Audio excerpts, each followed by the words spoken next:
But the game of the week was obviously the Sydney Derby. It did look like there was going to be a lot to choose from, but the way this game ended, it was only going to be this. Sydney FC 2, Western Sydney Wanderers 1. Christian, I said it before, but how can you not love football? The finish to this game is absolutely insane. Like, if you were to script this, and the phrase you can't script this gets thrown around a lot, but if you had this in a movie or a TV show, you just roll your eyes because it's such an out there thing to happen. You just wouldn't believe it. It's so unrealistic. Sydney 1-0 up. The last gasp equaliser from the Wanderers by a former Sky Blue prospect to save the bragging rights in the derby. And then Jaden Kucharski, who admitted post-game that they were practicing volleys the day before and he missed every single one of them, comes in and hits it straight into the floor and it loops over. And it, if anything, it just proved it doesn't matter how you score the goals, does it? Yeah, you summed it up so well there, Lockie. I mean, rarely does this fixture ever disappoint us. And, it was no exception in terms of, the colour off the field, the atmosphere. Then, of course, the inconceivable drama that occurred in the dying minutes where, like you mentioned, 1 minute, you go from pure elation if you're a Wonder supporter, find that equaliser, the players celebrating with the RBB, you think, yeah, you've salvaged the point from this game. And then just minutes later, you succumb to a state of devastation to concede in the manner which the Wanderers did, which obviously they'll be really disappointed with. They sort of had the point in their hands. Like you said, it's why we love football, isn't it? And yeah, I mean, we'll touch on a bit more about the Wanderers later, but just all in all, just the game in general, I thought it was a bit touch and go, a bit sort of cagey. You could probably say maybe in that first half in particular. Both teams didn't really want to give anything away, but I mean, the finish towards the end of the game was just brilliant. It was, and Will, you said it. It's such a great advertisement for the game. We want, these big games that draw the big crowds, get everyone in. We want to see moments like that, and the volley, like the shot that Kucharski scored, it was a terrible shot, but it just didn't matter. No one cared because that's the thing about football. It's these emotional moments, and you could see the fans' reaction. You could see the players' reaction. It was just such a cool moment. Yeah, it's as I said, advertisement for the league. This is what you want the fans kind of to see. I saw the discourse on Twitter and stuff after was, send this game to your family, send this game to your friends, kind of just send them these highlights, and surely they can, be into league after that. There's no way you can't say the A-League isn't entertaining after this one. And just massive to have the RBB back. You saw the celebrations for the equaliser in front of the RBB and how much it meant for them to come back into the league. So it was perfect timing again for them to be there and present. And just couldn't see that coming before the start of that game. But yeah, just a roller coaster. Yeah, Christian, as we mentioned, the RBB were back, and it was great to see both sets of fans there for the derby. And apart from one individual, which we'll touch on briefly later, it seemed to go relatively smoothly. All the conversations they have with stakeholders, with the police, with security, with the club, it appears on the surface, at least so far, we're sitting on Monday, we haven't really heard anything to the contrary. It's good. It's dealt with. All the fans got in, and they had a great time. And yes, there were a couple of people that fell over the fence, perhaps accidentally, of course, but they hopped back up quickly, and no harm was done. So great atmosphere in there as well.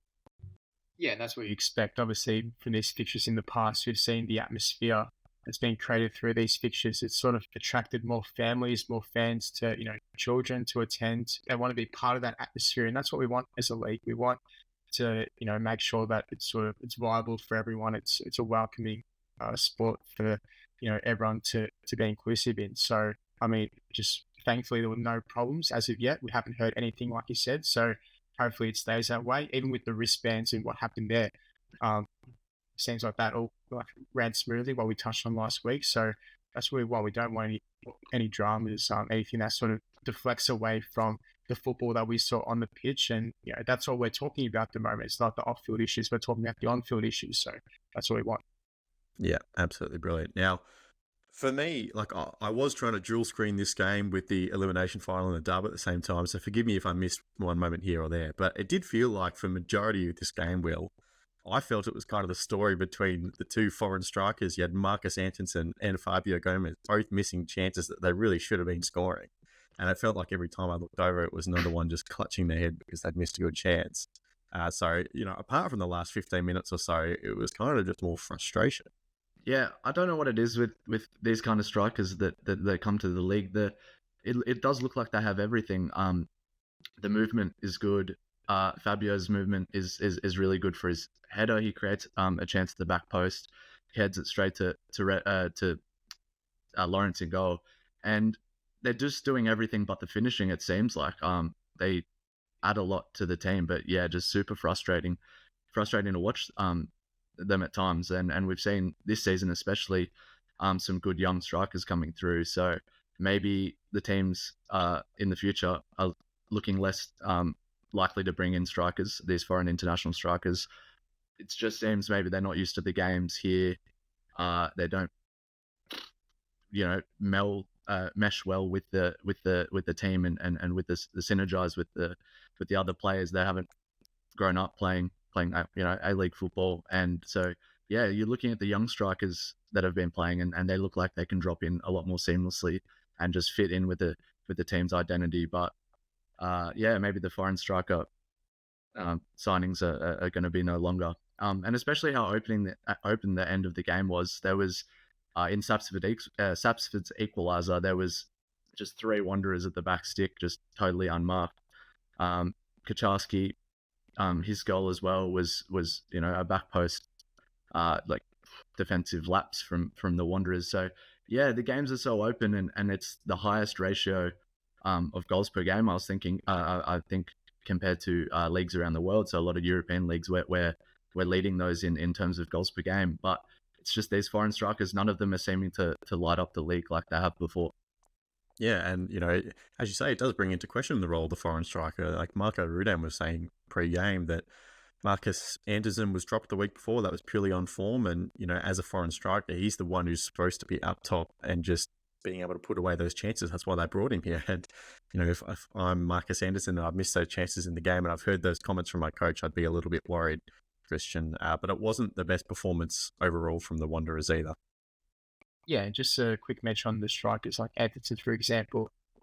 Yes, it might come down to a bit of, having a bit of time to need to gel with the team. But at the end of the day, some of these chances, it just comes down to the individual, doesn't it? And if they can't put it away, that's up to them and no one else. You can't really blame, your teammates, the coach. It's solely down to you. So there's no real explanation for that other than the individual should be doing better to convert those chances. It just happens to be some foreigners in the league that are just sort of struggling at the moment for whatever reason. But yeah, in terms of the Wanderers, I mean, they started with a 4-3-3, and I was actually pretty impressed with them, the way they sort of performed in that first half. I think you saw some chemistry, with Antonsen, Ninkovic, and Perez. Could argue they could easily buried a couple of chances, but when it came to Sydney pushing numbers forward, I just thought, for whatever reason, the Wanderers were a bit all over the place in terms of their structure when they were forced to track back, and almost a sense of confusion as to,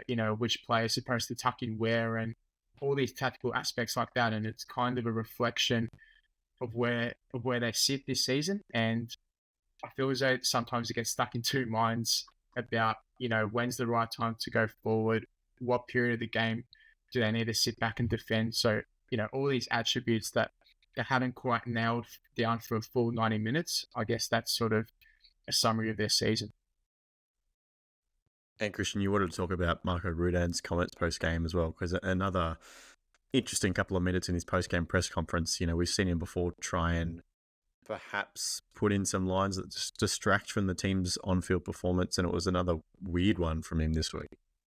Yeah, the comments after the game were just strange. I mean, after the game, it went around social media, he directed some comments at Marcus Younis, who's, had to remember he's only 18 years of age, and, Rudan's signalled him out for, I guess, a lack of positional awareness and, man marking for Sydney's winner in the end. And, I mean, what confidence does that give a teenager, for him to hear that from his coach, in the public light? I mean, what do you achieve by throwing one of your players under the bus, especially when the club's still in sixth position, fighting for finals? It's not like they're in last place. They've got nothing to play for.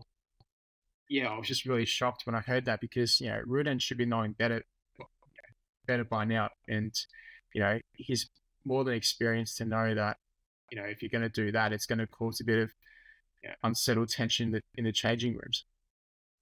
Yeah, it's worth saying on Monday morning as well, there were some claims floating around social media. I'm sure some of you have seen already some quite serious claims of alleged, bullying and mismanagement at Western Sydney as well, brought forward by a segment of Wanderers supporters. That is all pure speculation at this stage, so we won't comment any further on the issues. But, Will, it is clear, regardless, that more and more of the Western Sydney Wanderers fan base is turning against Marco Rudan. Of course, at the end of the year, where he signed a 3-year contract extension as well.